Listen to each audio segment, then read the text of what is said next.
پی T آئی کے اندر کون سا سیاسی دھماکہ ہونے جا رہا ہے؟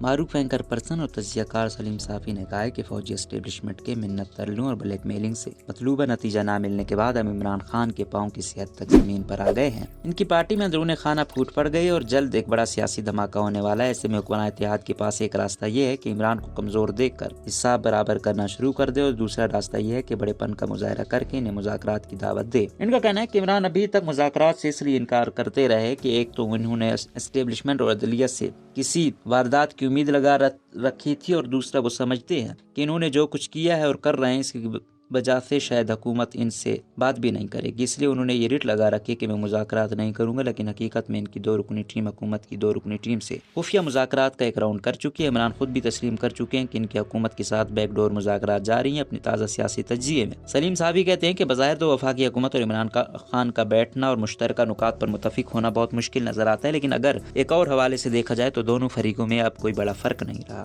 مثلا 7 ماہ قبل جو عمران خان کہہ رہے تھے آج وہی آصف زرداری، شہباز شریف اور مولانا فضل الرحمان کہہ رہے ہیں، اور جو کچھ یہ 3 لیڈران ماضی میں کہہ رہے تھے آج وہ عمران کہہ رہے ہیں۔ تب عمران اور ان کے ساتھیوں کے داروں کے وقار کی بڑی فکر تھی، اور ان پر تنقید کرنے والے نواز شریف، مریم نواز اور مولانا وغیرہ کو غدار اور قابل گردن زدنی قرار دے رہے تھے، اور آج یہی فکر نواز، شہباز، زرداری اور مولانا کو لائق ہو گئی، اور وہ اداروں پر تنقید کرنے والے عمران خان کو تنقید کا نشانہ بنا رہے ہیں۔ کل تک موجودہ حکمران جماعتیں جلد انتخابات چاہتی تھی اور عمران کہہ رہے تھے کہ اسمبلی اپنی مدت پوری کرے گی، اور آج عمران جلد انتخابات چاہتے ہیں جبکہ اتحادی حکمران کہہ رہے ہیں کہ اسمبلیاں اپنی مدت پوری کریں گی۔ گویا کل کی پی ٹی آئی آج کا حکومتی اتحاد ہے، اور آج کا حکومتی اتحاد کل کی پی ٹی آئی ہے۔ سلیم صافی کہتے ہیں کہ کل پی ڈی ایم اور پیپلز پارٹی کے پیٹ میں سویلین بالادستی کا مروڑ اٹھ رہا ہے، جبکہ آج عمران خان سویلین بالادستی کے علمبردار بن گئے ہیں۔ پی ڈی ایم اور پیپلز پارٹی مرکز اور سندھ میں حکمراں ہیں، تو عمران پنجاب، خیبر پختونخوا، آزاد کشمیر اور گلگت بلتستان میں، جبکہ بلوچستان کی حکومت بھی عمران خان کی بنائی ہوئی ہے۔ ایسے میں جب دونوں ہی حکمراں ہیں تو جھگڑا کس بات کا؟ لہٰذا اپنی اناؤں کی خاطر ملک اور قوم کو داؤ پر لگانے کے بجائے دونوں اطراف سے سنجیدہ لوگوں پر مشتمل کمیٹی بنائی جائے جو کہ مذاکرات کرے، ایک دوسرے کی پکڑ دھکڑ اور کیسز بنانے کا سلسلہ بند کیا جائے۔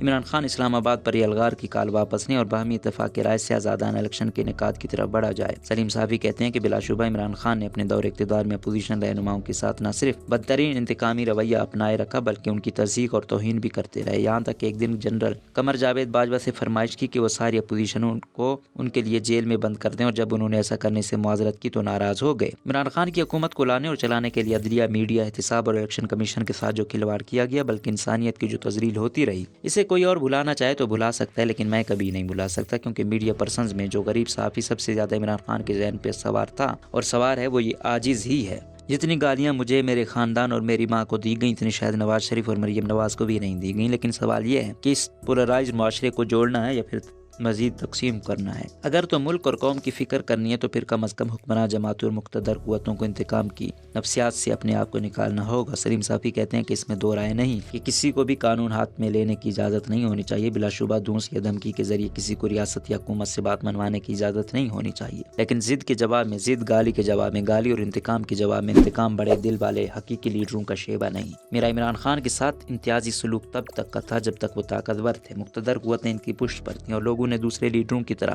ان کا حقیقی چہرہ نہیں دیکھا تھا۔ میں ناصحین دوستوں سے کہا کرتا تھا کہ صحافی کا کام کسی لیڈر یا گروہ کی حقیقت کو سامنے لانا، اس کے بعد عوام کی مرضی ہے کہ اس کو چاہتے ہیں یا مخالفت کرتے ہیں۔ میری دانش میں دوسرے لیڈر جیسے تھے ویسے نظر آ رہے تھے، لیکن عمران خان جیسے تھے اس سے الٹ بنا کر خود کو پیش کر رہے تھے۔ جس دن ان کی حقیقت بھی دیگر سیاسی لیڈروں کی طرح سامنے آ جائے گی میرا کام ختم ہو جائے گا۔ دوسری وجہ اس امتیازی سلوک کی یہ تھی کہ میں نے کسی اور کا مہرہ سمجھ رہا تھا۔ سلیم صافی کہتے ہیں کہ P T I funding case, توشہ خانہ کیس اور جھوٹے سیفر سے متعلق آڈیو لیکس کے بعد عمران کے چہرے سے بڑی حد تک نقاب اتر گیا ہے، اس لیے میرا بھی ان کے ساتھ امتیازی سلوک وقت کے ساتھ ساتھ ختم ہوتا جائے گا۔ اگر ان کے خلاف قانون یا آئین کے مطابق کارروائی ہوگی تو میں ویلکم کروں گا، لیکن اگر ان کے ساتھ زیادتی ہوگی تو یا پھر ان کی تذییق کی جائے گی تو میں مذمت اور حسب استطاعت مزاحمت کروں گا۔ عمران مجھے لفافی کہتے رہے، لیکن میں جواب میں انہیں صرف وہ ٹائٹل دوں گا جو کسی آئینی ادارے یا عدالت سے ثابت شدہ ہو۔ میں ان کا ناقد ہونے کے ساتھ ساتھ ان کی اصلاح اور درازی عمر کے لیے دعا گو بھی ہوں، لیکن مجھ جیسا معمولی انسان اور صحافتی مزدور جس کی رگوں میں قبائلی پختون کا خون دوڑ رہا ہے، اگر اپنے انتقام پر ملک و قوم کی بھلائی کو ترجیح دے سکتا تو پھر قوم کی قیادت کے دعوے دار قداور سیاسی لیڈر ایسا کیوں نہیں کر سکتے؟